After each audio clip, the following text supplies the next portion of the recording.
I've never been a fan of having too many people around me. Working at night with only silence as my companion seemed like the perfect job. That's how I ended up on the night shift at the Amazon warehouse in a small town forgotten by everyone except the truckers passing through on the nearby highway. When I arrived for my first shift, the place was enormous. Cold fluorescent lights illuminated endless rows of shelves that seemed to swallow anyone who ventured through them. The boxes were stacked methodically, almost militarily. I stood at the entrance for a moment, trying to figure out how anyone could navigate inside. "You must be Jack." The voice was deep, almost gruff. I turned to see Frank, my supervisor. He had hunched shoulders and a weary look that seemed to carry more than just sleepless nights. "Yeah, that's me." I extended my hand, but Frank ignored the gesture and handed me a clipboard. "Read this before you start." I took the paper clipped to the board. It was a list of rules, and they were weird. Rule number 1. Never look directly at the security cameras after midnight. Rule number 2. If you hear rapid footsteps behind you, don't turn your head. Rule number 3.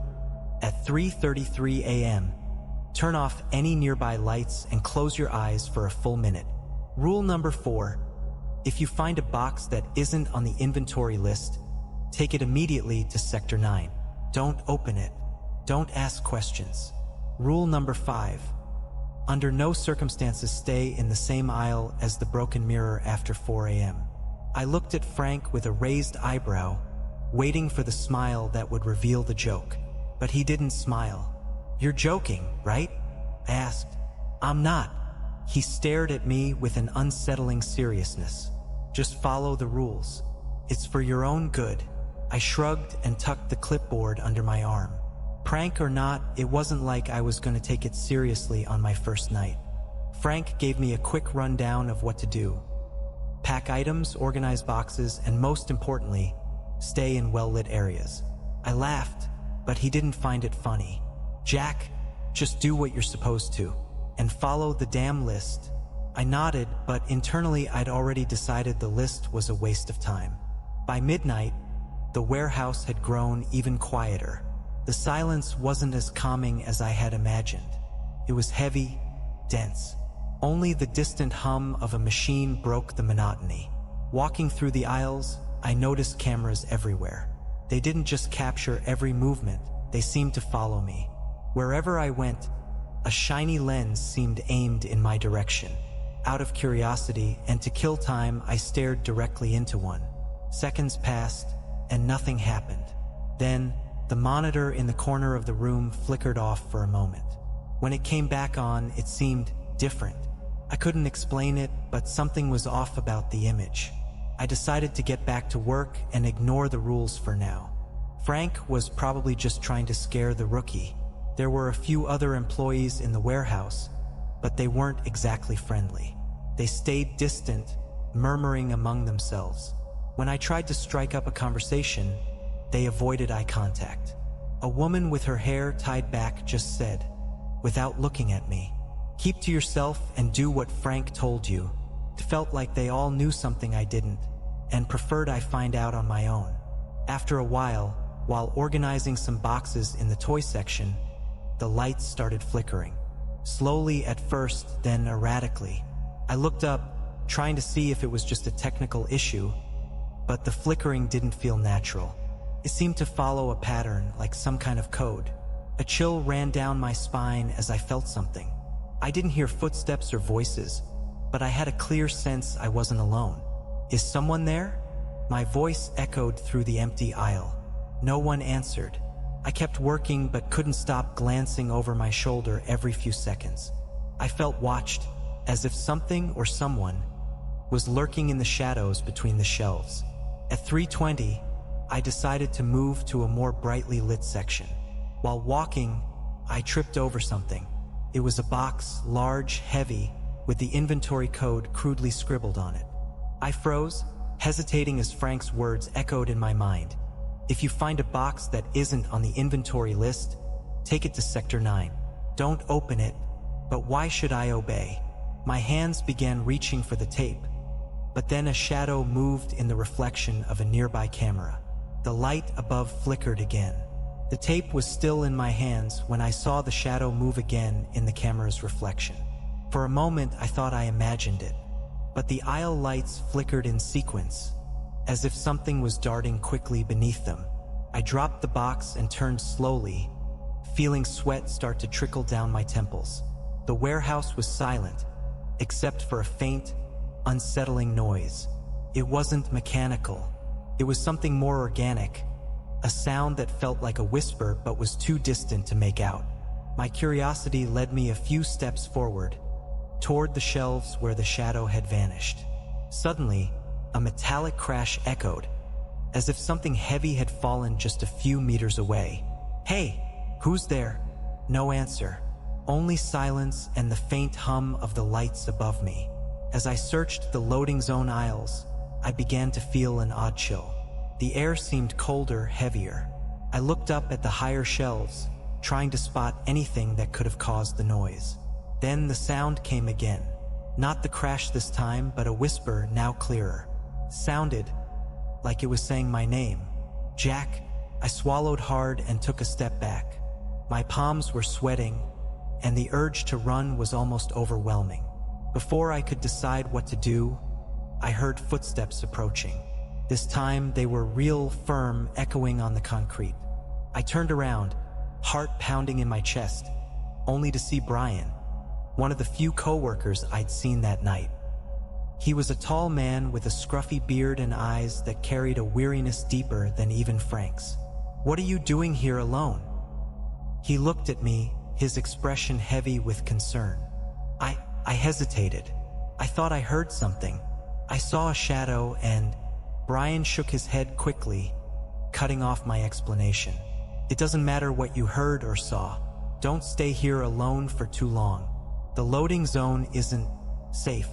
"Not safe? What do you mean by that?" I asked, trying to hide the desperation in my voice. He paused for a moment, glancing around as if checking to see if we were being watched. Then he stepped closer and spoke in a lower tone. "Look, just listen to me. If you feel like something's watching you here, leave. Don't try to figure out what it is. Just go." My head was spinning.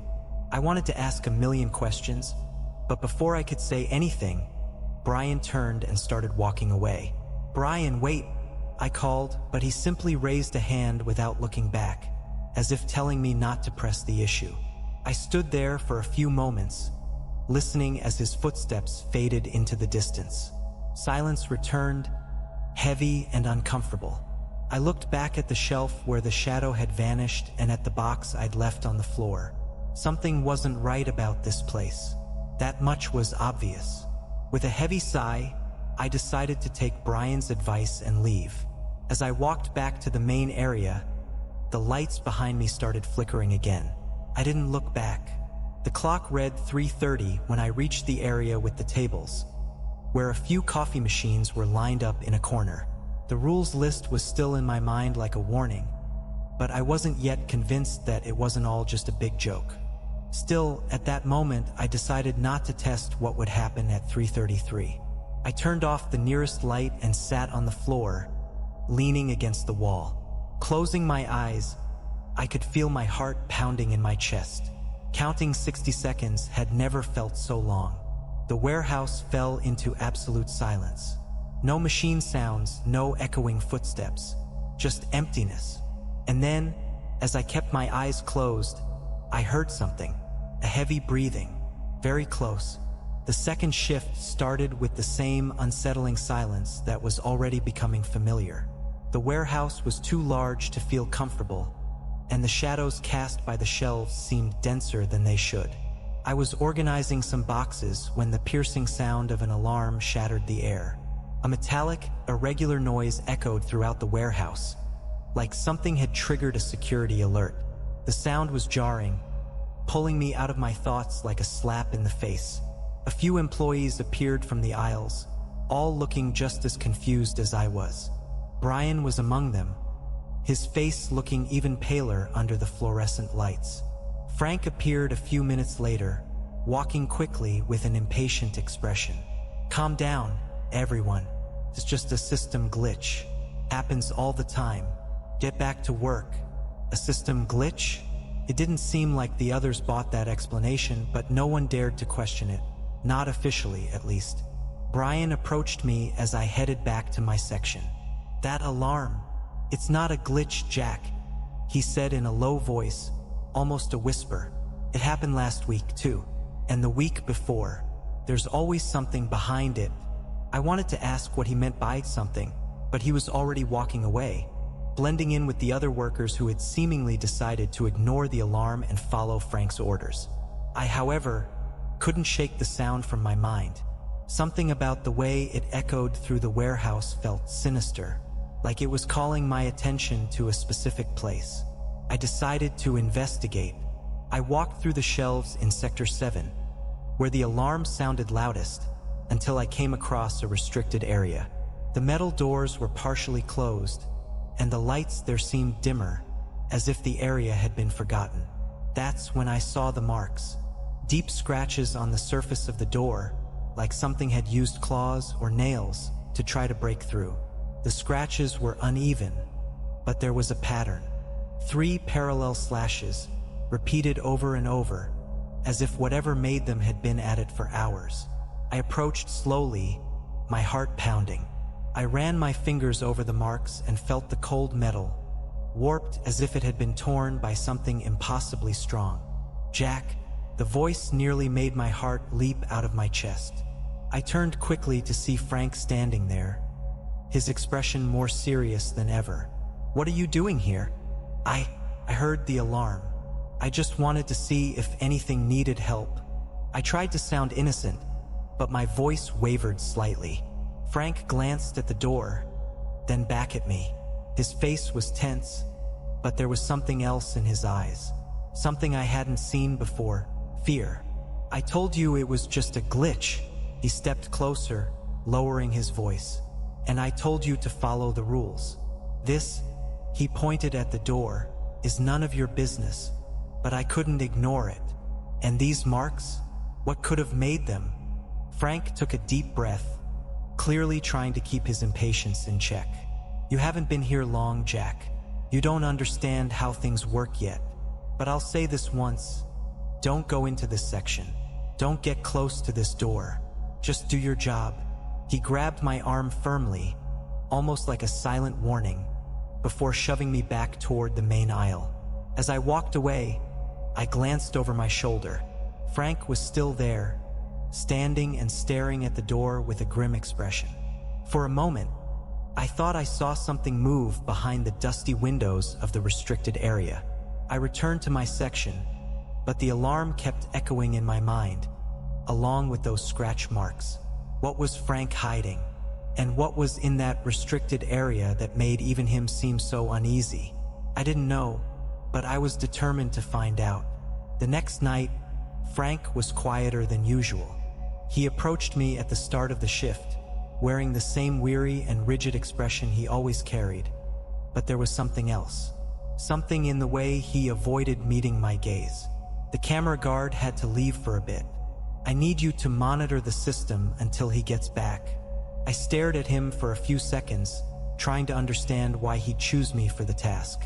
It seemed like a big responsibility for a newcomer, but at the same time, maybe it was a way to keep me away from other areas, like the restricted sector. All right, I said with a nod, trying not to show my curiosity. He led me to the monitoring room, a cramped, stuffy booth in the corner of the warehouse, filled with screens showing footage of every sector. The electronic hum and cold glow of the monitors made the room feel even more oppressive. Stay here until he gets back, Frank said as he left. He hesitated at the door, as if he wanted to say something more, but ended up just shaking his head and closing the door behind him. First, it was boring. I stared at the monitors with little interest, seeing the same empty aisles I already knew. Most of the warehouse seemed completely deserted, save for the occasional figure in the distance pushing carts or rearranging shelves. But then, on one of the screens, something caught my eye. In the corner of Sector 5, a small, indistinct figure crossed the aisle. I squinted at the monitor, adjusting the camera's zoom. The figure appeared to be a little girl, maybe 8 or 9 years old. She was wearing a light-colored dress and walking slowly, her steps gliding as though she barely touched the ground. My first thought was that it couldn't be real. Children weren't allowed here, especially not in a warehouse in the middle of the night. I stood up from the chair and glanced around, half expecting someone to walk through the door and confirm I wasn't imagining things. But I was alone. I turned my attention back to the monitors. The girl was closer to the camera now, but still moving at the same slow, deliberate pace. She briefly tilted her head to the side, as if listening for something, then continued walking towards Sector 5.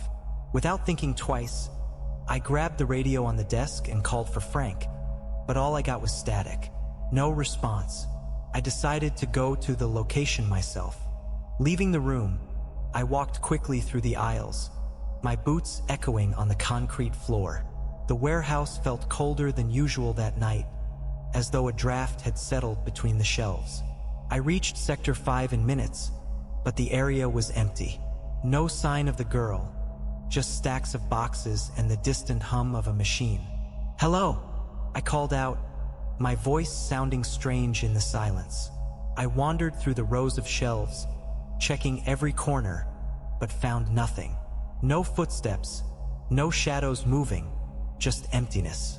I returned to the monitoring room, a growing sense of unease gnawing at me. Closing the door behind me, I sat back in the chair, trying to gather my thoughts. That's when I saw her again. The girl was on the monitor, but now she was completely still. She stood directly in front of a camera in Sector 7, staring straight into the lens. My stomach churned as I noticed her smile.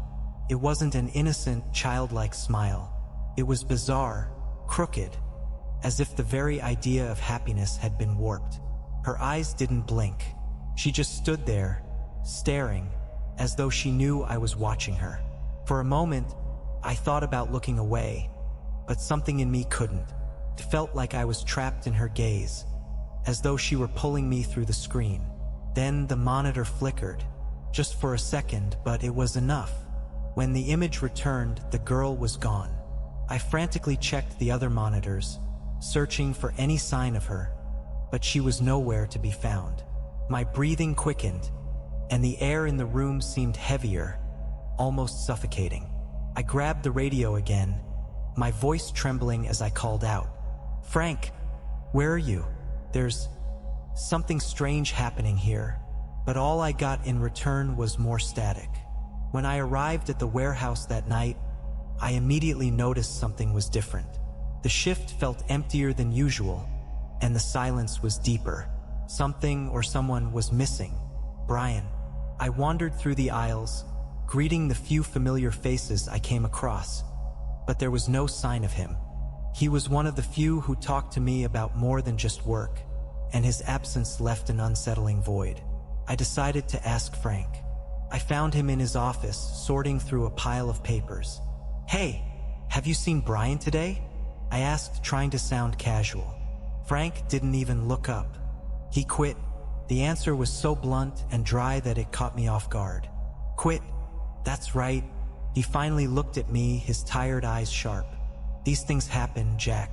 Some people just can't handle the pace." But it didn't make sense. Brian didn't seem like the type to quit without warning. He'd warned me repeatedly about the strange things in the warehouse, and his presence, however small, had been a source of reassurance.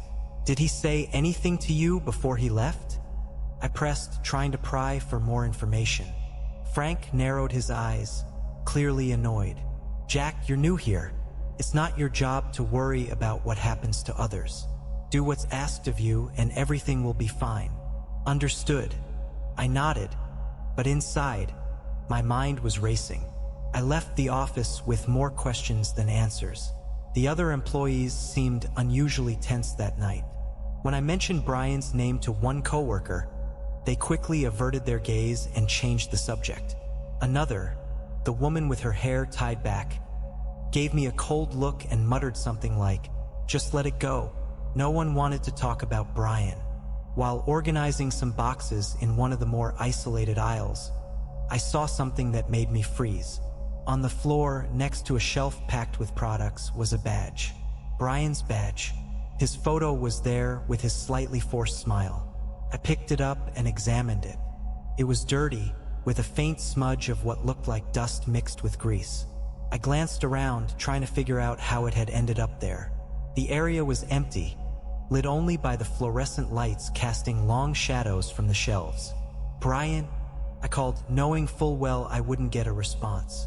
I continued scanning the area, hoping to find some other trace of him. A tool he might have left behind, or maybe a cart with products. But there was nothing.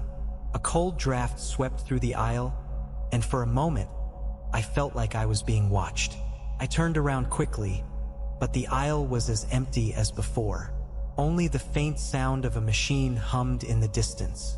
I slipped the badge into my pocket and prepared to return to the main area, but something stopped me. An unsettling thought. What if Brian hadn't left? What if he was still here? Somewhere? When I returned to the break area to grab a coffee, the tension among the employees was heavier than ever. Everyone was quiet, avoiding eye contact with each other. I wanted to confront someone, to ask what was really going on, but the fear on their faces was almost contagious. At the end of the night, I decided to put the badge away.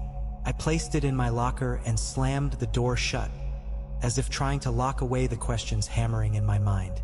What really happened to Brian? And why was no one willing to talk about it? As I walked out of the warehouse at the end of the shift, I had the strange feeling that something was following me. When I looked back, all I saw was the glow of fluorescent lights reflecting off the metallic walls. But I knew I wasn't alone. Walking out of the warehouse that night, the silence felt more oppressive than ever. The glow of the lights reflecting on the metallic walls seemed to create shadows where there should have been none. Even after seeing nothing behind me, the sensation of being followed lingered until I crossed the door into the parking lot. The next night, Frank seemed particularly irritable, as if he was carrying an even heavier burden than usual. He assigned me a task that no one else seemed eager to take on: stacking boxes in one of the most remote sections of the warehouse, where the aisles were narrower and the shelves loomed higher. "You'll be alone out there," he said, not even attempting to soften his tone. "Finish it before the shift ends." I nodded without arguing, but I couldn't ignore the looks from some of my coworkers when they overheard my assignment. It was almost as if I were being sent to my doom. The section was cold, as if the heating system didn't quite reach that part of the warehouse. The place had an abandoned feel, despite being functional. Boxes were stacked haphazardly, and the sound of my footsteps echoed uneasily through the space. I began organizing the boxes, carefully moving them to the upper shelves to avoid knocking anything over. The work was mechanical and monotonous, but at least it gave me something to focus on besides the growing discomfort. Then I noticed the smell. It was strong, nauseating, a stench of decay mixed with something metallic, like rust. My first reaction was to ignore it. Maybe a damaged package, some chemical leaking. But the smell grew stronger to the point where it made me cough. I set the boxes aside and started searching for the source of the smell. Slowly, I walked through the aisles, running my hands along the shelves, looking for anything out of place. When I turned a corner, I saw something that made me stop in my tracks. Between two shelves, partially hidden by fallen boxes, there was something strange. I approached cautiously, each step heavier than the last. When I finally got a clear look, my stomach churned.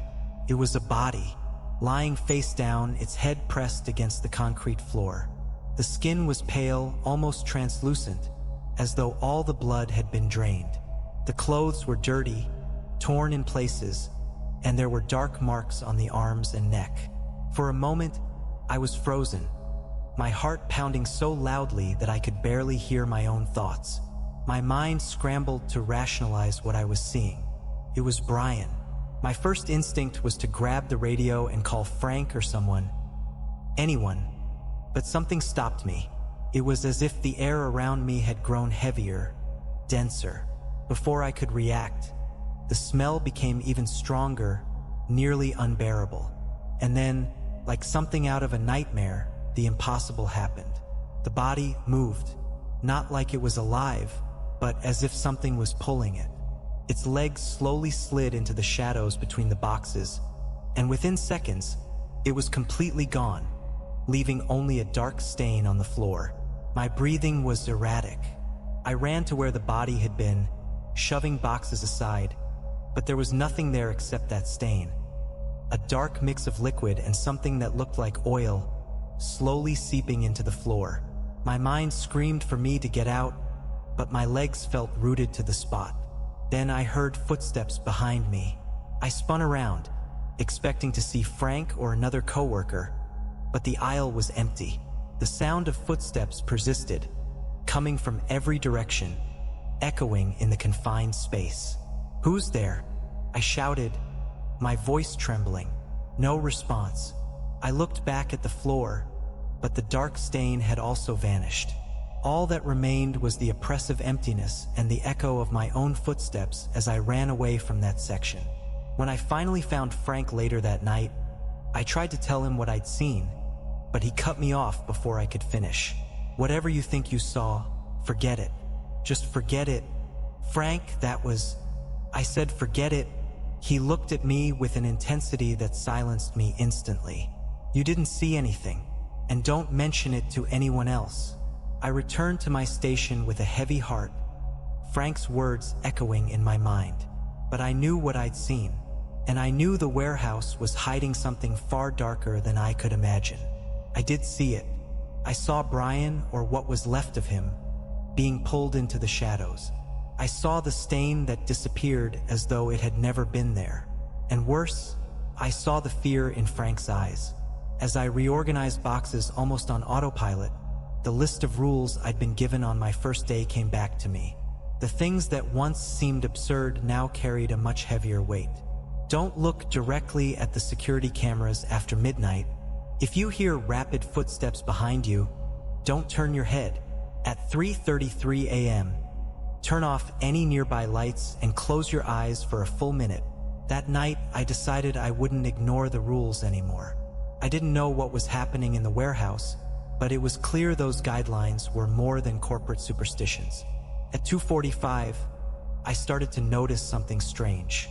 I was in Sector 6, stacking boxes, when I realized the aisle seemed longer than usual.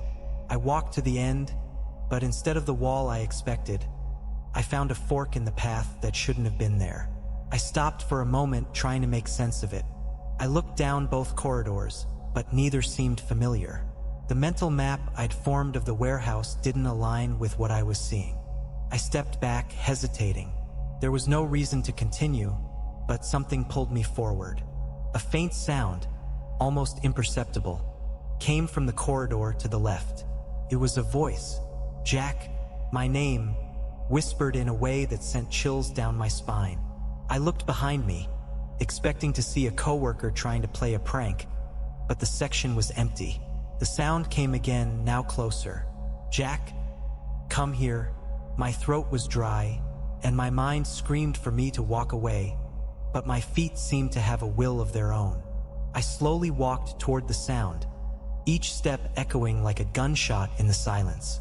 The corridor seemed to stretch longer as I moved forward, the shelves growing taller, the shadows darker. When I finally reached the end, I saw something that made me stop abruptly. It was a door, an old wooden door with peeling paint, completely out of place in the modern warehouse. It didn't belong there. My hands trembled as I approached.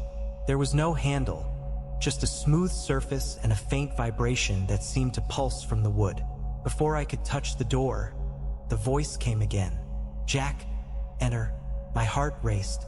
I took a step back, and that's when I heard rapid footsteps behind me. I remembered the rule. If you hear rapid footsteps behind you, don't turn your head. I forced myself not to look, but the footsteps grew closer, louder, until it sounded like something was sprinting toward me. I held my breath, fear consuming me. Then the footsteps stopped. I turned slowly, but the corridor was empty. Nothing but shadows and the distant hum of machines from another sector. When I looked back at the door, it was gone. In its place was a regular shelf filled with boxes. I stumbled back, my legs nearly giving out. I hurried back to the main area of the warehouse, where the lights were brighter, and the environment felt marginally safer. But something was different. The aisles now felt narrower, and the sound of the machines, once distant, seemed to surround me, pulsing like a living heartbeat. For a moment, I thought I heard my name again, but this time it came from multiple directions, like an infinite echo. Jack, Jack.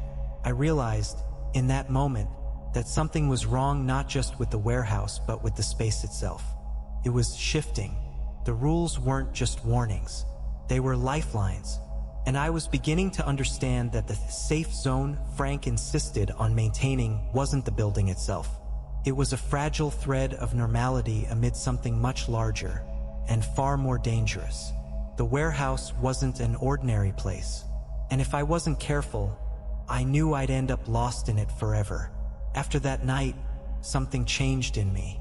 I couldn't ignore the dark secrets the warehouse hid any longer, and Frank seemed to be at the center of it all. He always told us to follow the rules, not to ask questions.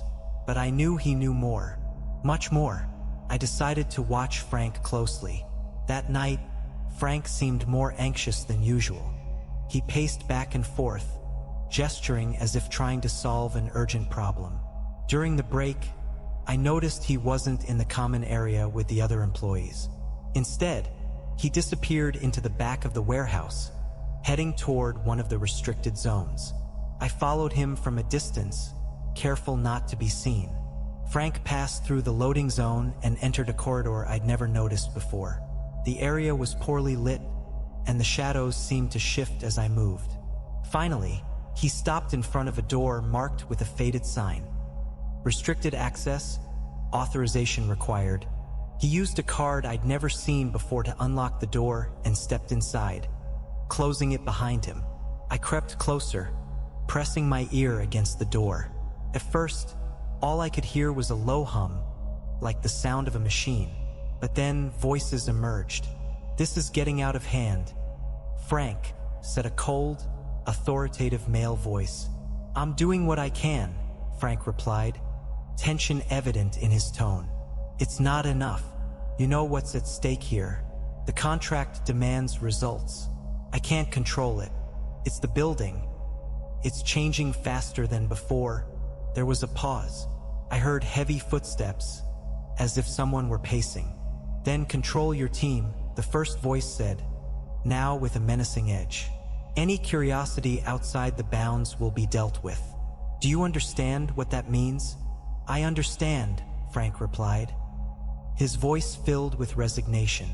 I heard the rustle of paper being slid across a surface. I risked a glance through the crack in the door and saw a man I'd never seen before. He wore a flawless gray suit and had an angular face devoid of expression, like a mask. He handed Frank a thick envelope, which Frank took with trembling hands. "Don't disappoint me, Frank," the man said before turning and disappearing through the opposite door. Before I could fully process what I just heard, Frank turned toward the door I was hiding behind. My heart raced, but I couldn't move fast enough. He opened the door abruptly and caught me, frozen like a child caught sneaking a glance.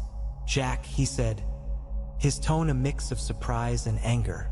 I stammered, trying to come up with an excuse, but no words came out. Frank shut the door behind him and advanced toward me. His eyes were different from when he'd tried to warn me before. Now they were cold, calculating. "You're sticking your nose where it doesn't belong," he said, with a calmness that sent a chill down my spine. "Frank, what's going on here? Who was that man? And what were you—" "Stop!" He raised a hand, cutting me off. "You don't understand what's happening, and honestly, it's better that way. If you keep poking around, you'll end up like Brian." Brian's name hit me like a punch to the gut. What happened to him?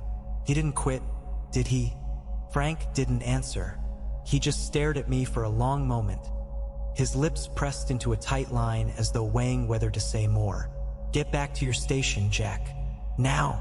I wanted to push further, to demand answers, but the threat in his eyes kept me rooted in place. I returned to the main area, but my mind was racing. What was this contract Frank mentioned?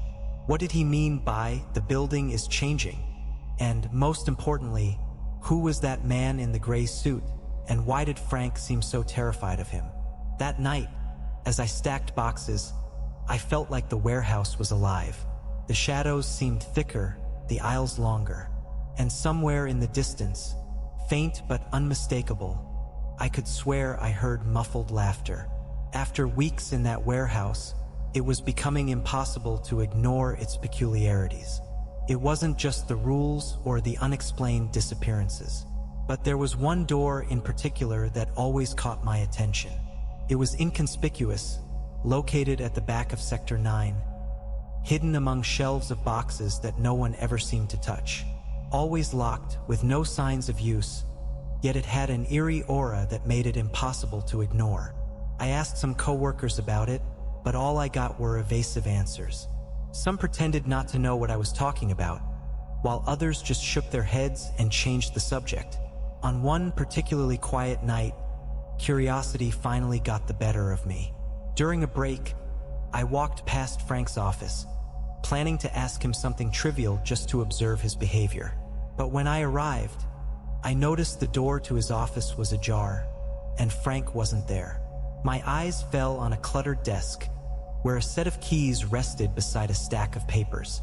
I looked around, my heart pounding. The office was empty, and the warehouse seemed calm.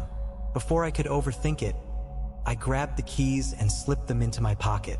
It took me nearly an hour to reach the door in Sector 9. The warehouse felt colder and quieter than usual, as though it was holding its breath, waiting for something. The key fit perfectly into the lock, and the click shattered the silence like a gunshot. I glanced around one last time before pushing the door open. Inside, I found something I could never have imagined. It was a monitoring room, but nothing like the small booth Frank had sent me to before. This one was massive, with dozens of screens covering the walls. Wires sprawled across the floor like exposed veins, connected to machines emitting faint hums and blinking lights. The images on the screens were impossible. Some showed aisles of the warehouse, but not as I knew them. They were different, darker, longer. One seemed to merge with a forest, where twisted trees encroached on the space between the shelves. Another displayed what looked like a cave, with damp walls and stalactites dripping onto abandoned boxes. On one screen, I saw humanoid figures moving in the shadows. Their bodies were thin and grotesque, their movements almost mechanical, as if they didn't belong here or anywhere. My hands were sweating as I scanned the screens, desperately searching for an explanation. That's when I saw something that froze me in place. One of the screens displayed an event I immediately recognized. It was the night Brian disappeared. I saw him on the monitor, walking through Sector 5, glancing over his shoulder as if he were being followed. Then, just like before, he vanished. But the camera kept recording. Minutes later, a shadow moved in the aisle where he had disappeared. It grew, taking on a humanoid shape, faceless, featureless. The figure paused for a moment and looked directly at the camera, as if it knew it was being watched. I stepped back, my mind reeling. This wasn't just security monitoring. It was something deeper, more disturbing. Then I saw something on another screen that made my heart stop. It was me. On the screen, I was standing exactly where I was now, in front of the monitors. But the room looked different, darker, and there was something behind me. A tall, indistinct shadow that shouldn't have been there. I swallowed hard and turned around, but the room was empty. The sound of footsteps echoed from the corridor, and I knew immediately that I'd made a mistake. I left the room quickly, closing the door behind me and locking it again. I ran back to my section, trying to look busy when Frank walked by moments later. He stopped for a moment, looking at me as if trying to read something in my expression. "Were you in Sector 9?" he asked, his tone sharp. No, I said, trying to sound casual. Why? Frank didn't reply. He stayed silent for a few seconds before walking away. But the look he gave me was a clear warning. He knew, and now I knew too. The warehouse wasn't just a workplace. It was a portal, or maybe a prison, for something far greater than I could comprehend. And I had crossed a line I might never be able to undo. Frank was in his office when I entered without knocking. He looked up quickly, surprised by my abrupt entrance. But the weary expression he always wore soon returned. "We need to talk," I said, my voice firm but trembling with adrenaline. "About what?" he replied, though there was something in his tone, like he already knew what I wanted to discuss. "About what's happening in this warehouse," I continued, stepping closer to his desk. "About Brian, about the monitoring room, about the rules. You need to tell me the truth right now." Frank let out a deep sigh, running a hand through his thinning hair. For a moment, it seemed like he was going to deny everything, as he always did. But then, he looked at me with an intensity one had never seen before. "You shouldn't have gotten involved in this, Jack." He stood up, closing the office door. "But I guess it's too late to protect you now." He started to speak, and what he revealed left me speechless. The warehouse wasn't just a regular distribution center. It was used by an organization, one whose details Frank refused to disclose, for secret experiments. These weren't just scientific experiments. They were tampering with space and time itself, pushing boundaries no one should dare to explore. The restricted areas, he explained, aren't just dangerous places. They're weak points, places where whatever they're studying sometimes escapes. I was frozen, but I managed to ask, "And the rules? Why do they exist?" "They're our only line of defense," he said. "The organization doesn't care what happens to us. The rules are there to keep us alive, at least until the end of the shift. But even they aren't perfect. Sometimes things go wrong." He paused for a moment, his voice faltering. "Like what happened to Brian." Before I could press him for more details, the office lights flickered. For a moment, everything went dark. "Oh no," Frank muttered, his voice laced with dread. He turned to me, his eyes wide. "Run, Jack. Now!" Before I could react, something entered the office. It was a shadow, dense and pulsating, with a presence that seemed to crush the air around us. Frank screamed as it pulled him into the darkness. I tried to reach for him, but something invisible held me in place. His scream faded quickly, leaving only the sound of absolute silence. I was alone. Run. That was the only thought in my mind. I bolted from the office and ran through the aisles, but the warehouse seemed to shift around me. Familiar paths twisted and stretched. Doors I'd always known were gone, replaced by others I had never seen before, closed and ominous. I tried using my radio to call for help, but all I got was distorted static. The footsteps behind me started again. Not fast, but steady, as if whoever or whatever it was had all the time in the world. "Jack!" The voice came, low but clear. I turned a corner, and in the distance, I saw something that made me stop. It was the man in the gray suit. He stood in the middle of the corridor, hands clasped in front of him, a faint smile on his face. "You've discovered too much," he said, his voice cold and cutting. "And now you can't leave." "Who are you?" I asked, my body trembling with a mix of fear and anger. "I'm just the caretaker, the janitor, so to speak. My job is to make sure the pieces on the board stay where they're meant to be. And you," he took a step toward me, "are out of place." I ran.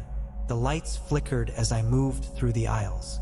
The shadows seemed alive, stretching toward me, trying to grab me.